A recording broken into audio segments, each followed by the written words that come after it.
Okay, so when you think of ancient Egypt, what's the first thing that pops into your head?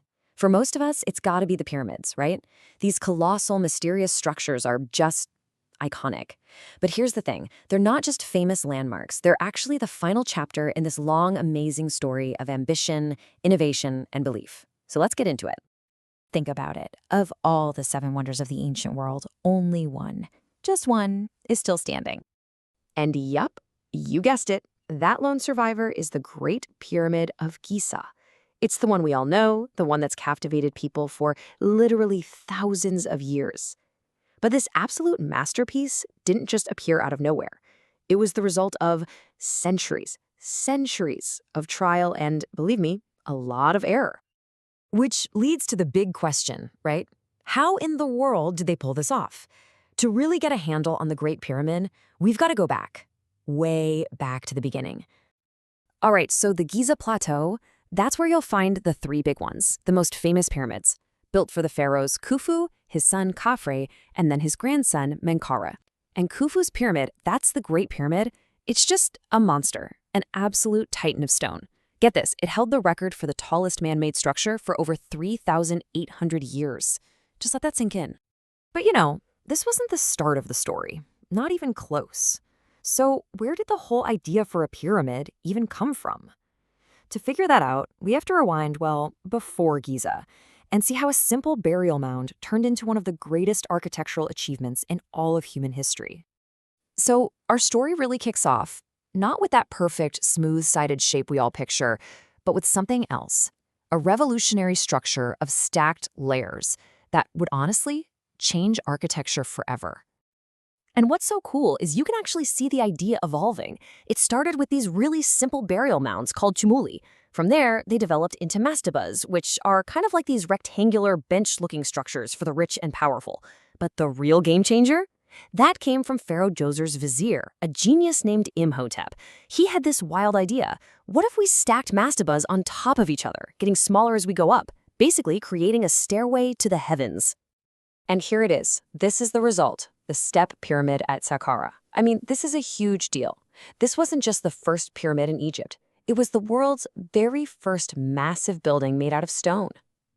This thing literally kicked off the Pyramid Age, a whole new era of human construction. Okay, so Djoser's pyramid was a total game changer, no doubt. But it wasn't that iconic, smooth-sided, true pyramid shape we think of. Getting there, that was a whole other story.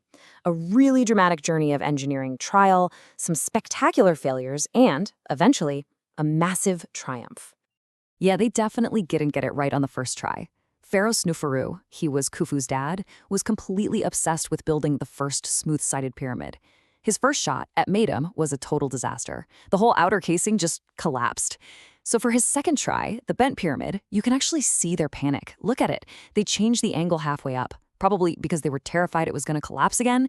But third time's the charm, right? With the red pyramid, they finally nailed it. The world's first successful smooth-sided pyramid. The stage was now set for Giza. So after all that experimentation, all that trial and error, Sneferu's son, Khufu, could finally go all in.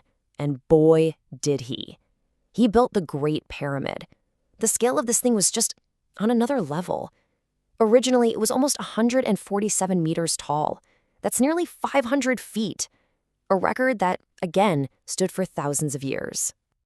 Just look at this comparison. It really shows you the sheer ambition. Khufu's and Khafre's pyramids absolutely dwarf Menkaure's. The whole Giza complex is really the absolute peak of pyramid building.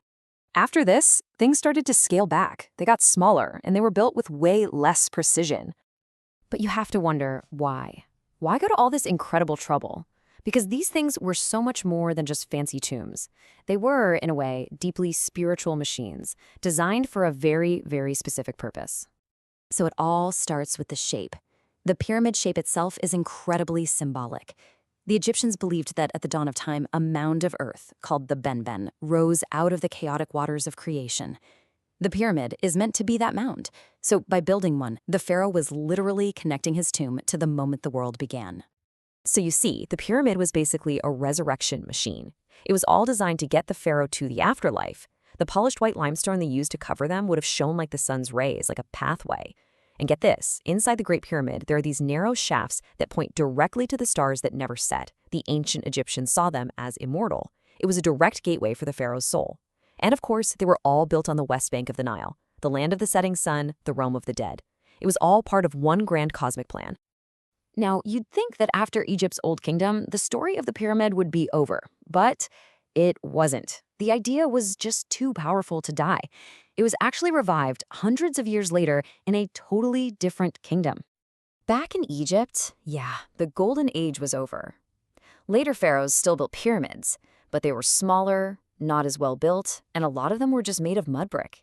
That grand scale you see at Giza, it never happened again. But the idea of the pyramid lived on. Instead, the idea traveled south. And this number here, this is roughly how many pyramids were built in the kingdom of Kush, which is in modern-day Sudan. We're talking about 180 of them. That's actually more pyramids than have been found in Egypt itself. Wild, right? And you can see right away the style is totally different. The Kushite pyramids, they were built for their own kings and queens, were definitely inspired by the Egyptian ones, but they gave them their own unique spin. They were a lot smaller, way more numerous, and had these super steep sides. It just goes to show how a powerful idea can travel and be reimagined by a whole other great civilization. So from a simple burial mound to a cosmic resurrection machine, the pyramid is just as incredible testament to human ingenuity and belief. It's a story of evolution and the quest for perfection, all written in millions of tons of stone. And you know what? Even after all this time, after 4,500 years of us studying them, they're still holding on to some of their secrets. And that just leaves us to wonder what else is waiting to be discovered.